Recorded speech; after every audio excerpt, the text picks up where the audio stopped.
आबादी के लिहाज से भारत में बेघर और कामकाजी बच्चों की संख्या सबसे ज्यादा है। शारीरिक और मानसिक तौर पर शोषण के अलावा बाल मजदूरी बच्चों के भविष्य को अंधकार में ले जा रही है। ऐसे में समाचार पत्र बालकनामा से जुड़े कुछ बच्चे न सिर्फ बाल मजदूरी कर रहे बच्चों को विकल्प दे रहे हैं, बल्कि उन्हें समाज की मुख्यधारा में लाने का काम भी कर रहे हैं। हमारे सहयोगी अभिनव भट्ट की रिपोर्ट। ISBT सराय काले खां। अगर यहां तक आ ही गए तो ज्योति का घर ज्यादा दूर नहीं। पास का रैन बसेरा उसका परमानेंट एड्रेस है। परिवार का पेट पालने के लिए ज्योति कूड़ा बीनती है और यही वजह है कि उसके दिन की शुरुआत सुबह 4 बजे ही हो जाती है। ज्योति को पहले नशे की लत थी, जो एक NGO चेतना की मदद से छुड़ाई गई, और ज्योति एक बार बदली तो हमेशा के लिए बदल गई।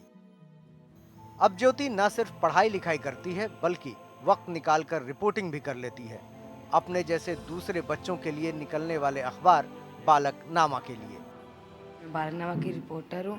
मैं यहाँ पे आई तो सबसे पहले मुझे तो बालकनामा का रिपोर्ट लिखने के लिए दीदी ने सिखाया कि हम बालकनामा की रिपोर्ट कैसे लिखते हैं। सबसे पहले हम हेडलाइन डालते हैं, उसके बाद में हम न्यूज़ लिखते हैं, बच्चों को हम कैसे बताते हैं।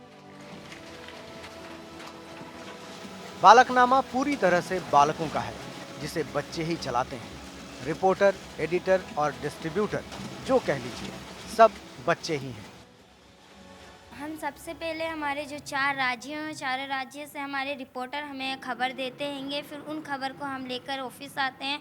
वहाँ पर हम डिसाइड करते हैं कि कौन सी खबर ज़्यादा महत्वपूर्ण है, कौन सी खबर बच्चों के ऊपर प्रभाव डाल सकती है। उसी बेस पे हम खबर का चयन करते हैं और उसे बालकनामा अखबार में छापते हैं। अखबार में काम करने की कोई न्यूनतम उम्र नहीं है, लेकिन 18 साल की अधिकतम उम्र जरूर है।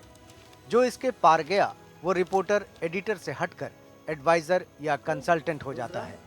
और जितने भी हमारे रिपोर्टर हैं दिल्ली से लेके झांसी तक, मैं उनको सलाह देती हूँ कि अपने क्षेत्र में जाके उन्हें किस तरह की खबरें इकट्ठा करनी है, बच्चों से कैसे बात करनी है और किस तरह से रिपोर्ट को लिखना है। उसके बाद जब वो एक मीटिंग ऑर्गेनाइज़ करते हैं अपने रिपोर्टरों के साथ, एडिटर बैठते हैं, उनको किस तरह की कैसे उनको डिज़ाइन करना है, कैसे लेआउट बनाना है, उसके बारे में मैं उनको बताती हूँ। इसमें वो बच्चे आते हैं जिन बच्चों को समाज, हमारी सरकार, सोसाइटी जिन्हें पसंद नहीं करती है या फिर इनको अपॉर्चुनिटी नहीं देती है आगे आने की। और ये अखबार में खासियत ये है कि बच्चे जो बोलना चाहते हैं, बहुत बच्चे हमारे समाज में होते हैं बोलने वाले होते हैं, बहुत बच्चे होते हैं जिनको बोलने में हिचक होती है या फिर अपनी प्रॉब्लम शेयर नहीं कर सकते, लेकिन अखबार के माध्यम से वो अपनी स्टोरी लिखते हैं।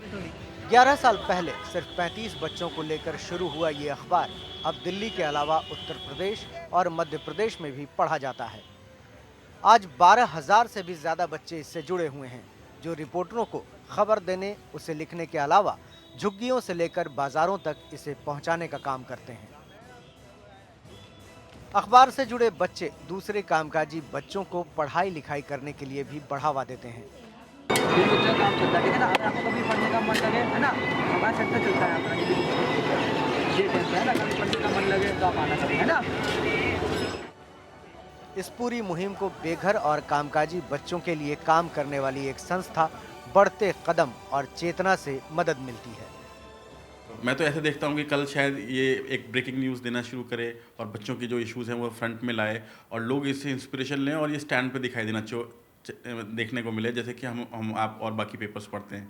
बाल मजदूरी की सच्ची तस्वीरें, शिक्षा के नाम पर हो रही है लूट और जहरीला पानी पीने को मजबूर हैं बच्चे।